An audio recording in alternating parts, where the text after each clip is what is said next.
Hey everyone, I'm so glad that I'm able to chat with you for a few minutes. I hope, as always, that you have a fantastic group conversation.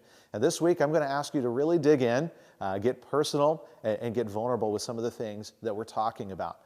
This conversation is one of those easy conversations that it's easy to put up walls. It's easy to hide behind Christian answers. Don't be a Bob the Builder. Don't build a wall. Right? Let's tear those down and let's make sure that we're engaging personally. Because the more we engage personally, the more we engage vulnerably, the more we're able to help other people, encourage us. And God loves to use other people in our lives. God loves to use relationships with other people to help us experience His love and to help us grow. So that's my challenge for you.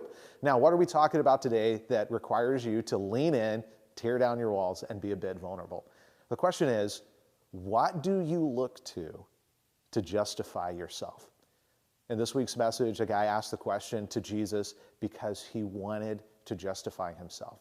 And basically, what that means is, what is that thing that you look to prove that you are a good person or that you're a good enough person? Now, if you're raised in church or if you're a Christian, you're going to say, well, I look to Jesus. And that's true, and that's wonderful. I do too. And yet, there are other things that sneak in. Even though He is the top card, there are other things that sneak in and want to take the place of Him being the top card. How do you know? How would we know? What would be some indicators if there's something else in our life that has snuck in as the top card, and that's the thing we look to justify ourselves, to be a good person, to be a good enough person?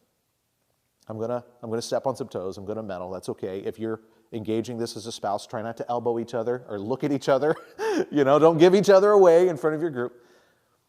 What are some criticisms that you might get that are unbearable? I don't just mean things that hurt. I mean things that are unbearable.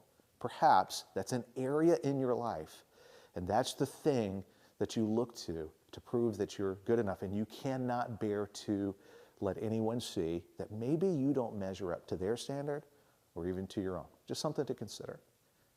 What is an area in your life that's off the table? Somebody cannot approach you about it. They can't talk to you about it. Not only can you not allow somebody else to look at it, you can't look at it yourself. Maybe that's an area in which something else has slid in and taken the place of Jesus as what justifies you. Here's one that I bet we can all relate to. I'm a pastor, so I can't relate to it. Just kidding. I can relate to this one.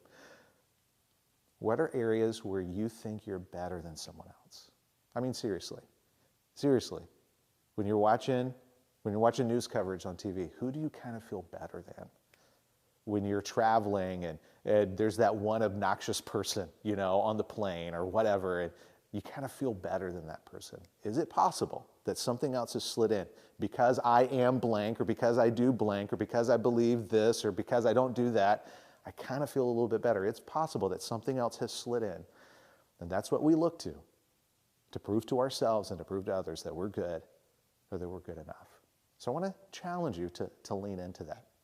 Now, because we're talking about the parable of the Good Samaritan, and we're talking about top card, I want to ask you this. In the 5 cards that you put together, when you wrote down the different aspects of what makes you, you, I'm curious, did anyone write down neighbor? I didn't. It's not one of the top things that I think about. And yet, loving God and loving other people means thinking of ourselves as a neighbor to everyone that we encounter, a carrier of grace and love. It's part of, I think, what Paul meant when he said that we are ambassadors of Christ. And really the only way that can become a part of our deck, the only way that can become a part of who we really are, is when Jesus truly is our top card. I hope you have a fantastic conversation. Lean in together, encourage one another, support one another, and I'll see you again next week.